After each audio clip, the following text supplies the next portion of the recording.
સમગ્ર ગુજરાતમાં અત્યારે પેટ્રોલ અને ડીઝલની ભારે અછતને લઈને ખેડૂતોને સૌથી વધારે હાલાકી ભોગવવાનો વારો આવ્યો છે। ત્યારે ગીર સોમનાથમાં પેટ્રોલ અને ડીઝલની અછતને લઈને ખેડૂતોએ આક્રમક દેખાવો કર્યા છે અને વિરોધ એટલો ઉગ્ર બન્યો હતો કે પુરવઠા વિભાગને પણ જાણ કરવી પડી હતી।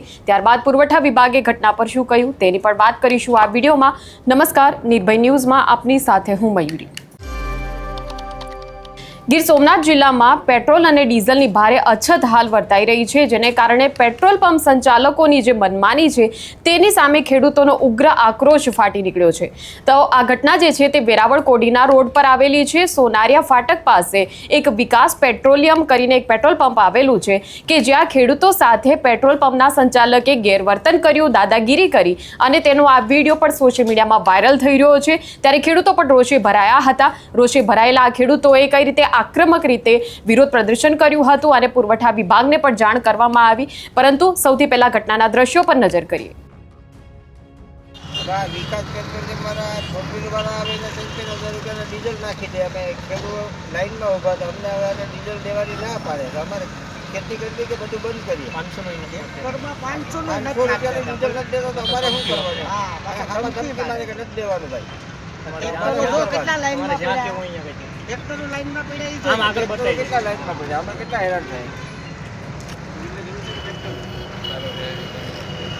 ચાલુ રાખીએ પાછા કંપના માલિક એમ કહે કે તમારે જ્યાં વિડીયા શેર કરો અહીંયા કરી દઉં, એ તો લખા હે નાની કાયદેસર કલેક્ટર સાહેબને વિનંતી છે કે આનો કંઈક પણ તમે નિકાલ લાવો, ફૂલ કરાવો। તો આ ખેડૂતોનો એવો આક્ષેપ છે કે જ્યારે સામાન્ય ગ્રાહકો અને જ્યારે કાર ચાલકો આ પેટ્રોલ પંપ પર પેટ્રોલ અને ડીઝલ ભરાવા આવે છે તો હજારો રૂપિયાનું ડીઝલ તેમને આપી દેવામાં આવે છે, પરંતુ જ્યારે ખેડૂતો પોતાના ટ્રેક્ટરો લઈને આવે છે તો તેમને ડીઝલ ભરવા માટે આનાકાની કરવામાં આવે છે। 500 રૂપિયાનું પણ ડીઝલ જે છે તે ભરવા દેવામાં આવતું નથી। પંપના કર્મચારીઓ એ ખેડૂતોને પાછા મોકલી રહ્યા છે, તેમને સતત એવું કહી રહ્યા છે કે અમારા પંપ ઉપર તો જથ્થો નથી એટલા માટે તેમને પેટ્રોલ અને ડીઝલનો જથ્થો આપવાની પેટ્રોલ પંપના જે સંચાલકો છે તે જ ના પાડી રહ્યા છે। અને જ્યારે આ ખેડૂતો એ ટ્રેક્ટર લઈને ઊભા રહ્યા છે તેમની સાથે જ લાઇનમાં 4 વ્હીલર ચાલકો પણ છે, પરંતુ તેમને તરત ડીઝલ જે છે તે તેમની ગાડીઓમાં ભરાઈ જાય છે। ત્યારે ખેડૂતો સ્વાભાવિક છે કે ગુસ્સે ભરાયા હતા અને આ અંગે જ્યારે પેટ્રોલ પંપ સંચાલકને તેમણે અગાઉ શાંતિથી રજૂઆત કરી ત્યારે તેમની વાતને ધ્યાનમાં લેવામાં આવી નહીં અને પેટ્રોલ પંપના જે અમુક સ્ટાફના લોકો છે તેમના દ્વારા પણ ઉદ્ધતાઈભર્યું વર્તન ખેડૂતો સાથે કરવામાં આવ્યું। ત્યારે ઉગ્ર બોલાચાલી શરૂ થઈ સ્થળ ઉપર અને ખેડૂતો જે છે તે પણ રોષે ભરાયા હતા। અમુક ખેડૂતોએ આ બાબતે શું પ્રતિક્રિયા આપી છે તે જોઈ લઈએ।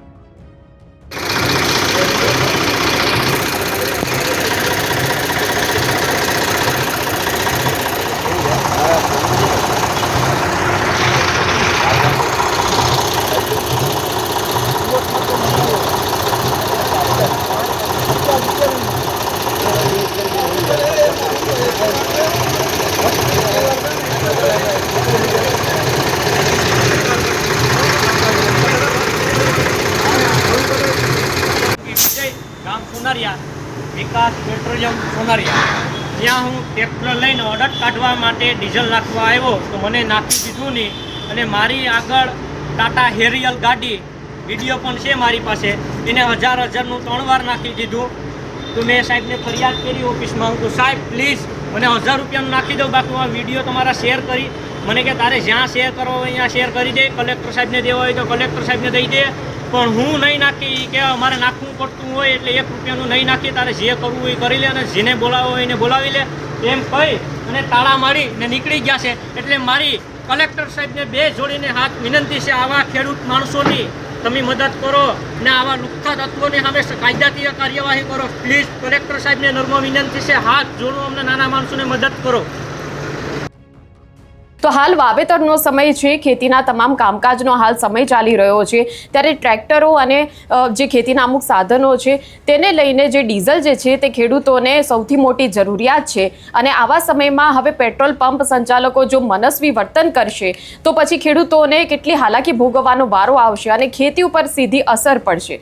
ખેડૂતોએ એવો આક્ષેપ કર્યો છે કે ક્યાંક અમુક પેટ્રોલ પંપ સંચાલકોનું ઓળખાણ છે, આ વિસ્તારમાં પ્રભાવ ધરાવે છે અને જે લોકો જે છે એ તેમના મિત્રો વર્કરો છે પેટ્રોલ પંપ સંચાલકોના, તે જ્યારે ડીઝલ ભરાવવા આવે છે ત્યારે તેમને તરત ડીઝલ મળી જાય છે, લાઇનની તરત તેઓ બહાર નીકળી જાય છે. પણ સામાન્ય ખેડૂત જે છે તે કલાકો સુધી લાઇનમાં જ ઊભો રહે છે, તેને પેટ્રોલ પંપ પર સૂઈ રહેવું પડે છે, જેથી જ્યારે જથ્થો આવે તો તે ટ્રેક્ટર ઉપર ડીઝલ ભરાવી શકે. અને ઘણીવાર ડીઝલ મળતું પણ નથી અને આખી રાત પેટ્રોલ પંપ પર સૂઈ રહેવા છતાં પણ નિરાશ થઈને સવારે ખેડૂત પાછો ફરતો હોય છે. ત્યારે આ સમગ્ર ઘટનાની જાણ જ્યારે જિલ્લા પુરવઠા વિભાગને કરવામાં આવી ત્યારે પુરવઠા વિભાગ પણ હરકતમાં આવ્યું હતું. ત્યારે હાલ તો જિલ્લા પુરવઠાના અધિકારીઓએ ખેડૂતો સાથે વાતચીત કરી છે. આ સમગ્ર મામલે હવે જે આ ઘટના બની છે સોનારિયા પેટ્રોલ પંપ પર, ત્યાં તપાસ કરીને યોગ્ય કાર્યવાહી આગળ જતા કરવામાં આવશે તેવી ખાતરી પુરવઠા વિભાગના અધિકારીઓએ હાલ તો આપી છે. પરંતુ ગીર સોમનાથના જે ખેડૂતો છે તેમાં હજુ પણ આ મામલે રોષ યથાવત જોવા મળી રહ્યો છે.